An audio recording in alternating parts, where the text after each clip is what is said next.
देखिए दोस्तों, आज हम देखेंगे कक्षा 10वीं विषय गणित के अध्याय 1 का ऑब्जेक्टिव का सॉल्यूशन, जो कि लोक शिक्षण संचालनालय मध्य प्रदेश द्वारा जारी की गई है।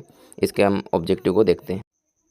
ये आपके सामने ब्लूप्रिंट है, जिसमें से आप देख सकते हैं अध्याय 1 में से कौन कौन से क्वेश्चन आने हैं, ऑब्जेक्टिव में कितने आने हैं। अध्याय 2 का है, अध्याय 3 का, 4 का, 5 का, 6 का, सभी आप देख सकते हैं। आपकी ब्लूप्रिंट है, आप इसका स्क्रीनशॉट भी ले सकते हैं। तो चलिए हम सीधा प्रश्नों पर चलते हैं और देखते हैं अध्याय 1 वास्तविक संख्या के ऑब्जेक्टिव क्वेश्चन के, जो कि 1 अंक वाले प्रश्न होते हैं। पहला प्रश्न हम देखते हैं, सही विकल्प को चुनिए। 96 और 104 का एचसीएफ क्या होगा? 120 होगा, 4 होगा, 10 होगा या 3 होगा। तो एचसीएफ आपको पता है सबसे हाईएस्ट कॉमन फैक्टर जो कि सभी दोनों संख्याओं में मिलता है। तो ऐसा कॉमन फैक्टर जो है वो 4 है, क्योंकि जो 96 को भी काट देगा और 404 को भी काट देगा, जो कि सबसे बड़ा कॉमन फैक्टर भी है। अगला क्वेश्चन हम देखते हैं, 12 और 15 का एचसीएफ क्या होगा? एचसीएफ मतलब हाईएस्ट कॉमन फैक्टर जो कि दोनों संख्याओं को काट दे। तो 4 से तो 15 कटेगा नहीं, 10 से 15 नहीं कटेगा, 5 से कटेगा, लेकिन 5 से 12 नहीं कटेगा, मतलब इसका मतलब 3 जो है हमारा सही आंसर है।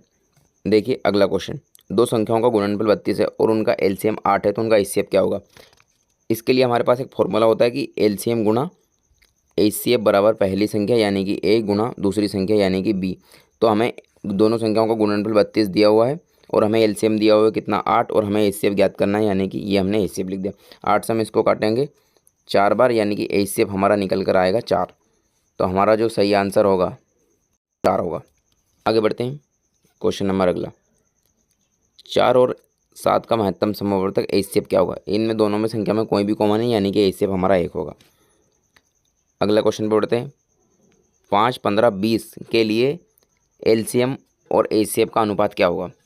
तो 5, 15, 20 का एलसीएम तो हमारा 60 हो जाएगा, अनुपात हमसे पूछा है, और इनका एचसीएफ 5 हो जाएगा, क्योंकि 5 ही सबसे बड़ा इनमें कॉमन संख्या है। 5 से हम इसको काटेंगे तो 12 बार, मतलब यानी कि हमारा जो उत्तर होगा वो ऑप्शन डी होगा, 12:1। अगला क्वेश्चन, निम्नलिखित में से कौन सी अपरिमेय संख्या है? तो उपरोक्त तो सभी ये सभी अपरिमेय संख्या है। अगला क्वेश्चन हमसे कहा है 12, 15 और 21 का एलसीएम क्या होगा? तो 12, 15, 21 का एलसीएम क्या होता है? Least common multiple. जो तो देखिए 180 जो है हमारा 21 से नहीं कटेगा, यानी कि ये हमारा एलसीएम नहीं हो सकता। 315 जो है ये 4 से नहीं कटेगा। 12 का मतलब क्या होता है? 4 गुना 3, यानी कि जो हमारी संख्या जो हमारा एलसीएम होगा वो 4 से भी कटना चाहिए, लेकिन ये 4 से नहीं कटेगा। अब जो बचा है हमारे पास 420 जो है 12 से भी कटेगा, 15 से भी कटेगा और 21 से भी कटेगा, तो यानी कि यही हमारा सही आंसर होगा। अगला क्वेश्चन हमारा है 17, 13 और 28 का एचसीएफ क्या होगा? इनमें कोई भी संख्या कॉमन, यानी कि एचसीएफ जो है हमारा 1 हो जाएगा। क्वेश्चन नंबर 8 हमारा छूट गया, जो कि ये इस टाइप का सवाल मैं आपको पहले ही बता चुका हूँ। यदि दो संख्याओं का गुणनफल 135 तथा उनका एचसीएफ 3 हो तो उनका एलसीएम क्या होगा?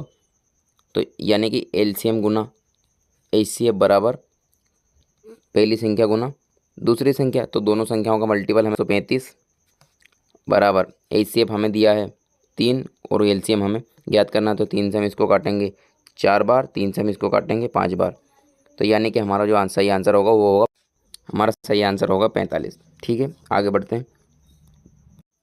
अगला क्वेश्चन हमारा 11 और 13 का एचसीएफ क्या होगा? इनमें दोनों में कोई भी संख्या कॉमन ये नहीं है, यानी कि एचसीएफ जो है हमारा 1 हो जाएगा। अगला क्वेश्चन पर हम बढ़ते हैं, 8, 9 और 125 का एलसीएम क्या होगा? तो यानी कि एलसीएम क्या होता है? लीस्ट कॉमन मल्टीपल, जो कि सभी संख्याओं से कटे। तो जो है हमारा 72 है, ये 25 से नहीं कटेगा, यानी कि ये हमारा उत्तर नहीं हो सकता। 225 जो है ये हमारा 9 से तो कट जाएगा, लेकिन 8 से नहीं कटेगा, तो ये भी हमारा एलसीएम नहीं हो सकता है। आगे 1800 जो है ये हमारा 8 से भी कट जाएगा, 9 से भी कट जाएगा और 25 से भी कट जाएगा, यानी कि यही हमारा सही आंसर है। लेकिन 2000 जो है ये 9 से नहीं कटेगा, इसलिए ये भी हमारा आंसर नहीं हो सकता। अगला सवाल हमसे क्या कहा गया है, 5 माइनस √2 कौन सी संख्या है? यह एक अपरिमेय संख्या है। अगला क्वेश्चन हमसे कहा है 15 और 20 का एलसीएम क्या होगा? 15 और 20 का एलसीएम 60 होगा। तो देखिए हमने चैप्टर 1 के सभी ऑब्जेक्टिव को सॉल्व कर लिया है। यदि आप आगे भी ऑब्जेक्टिव अगले चैप्टर के या इसी चैप्टर के रिक्त स्थान वगैरह का सॉल्यूशन चाहते हैं तो आप हमें कमेंट बॉक्स में ज़रूर बताइएगा।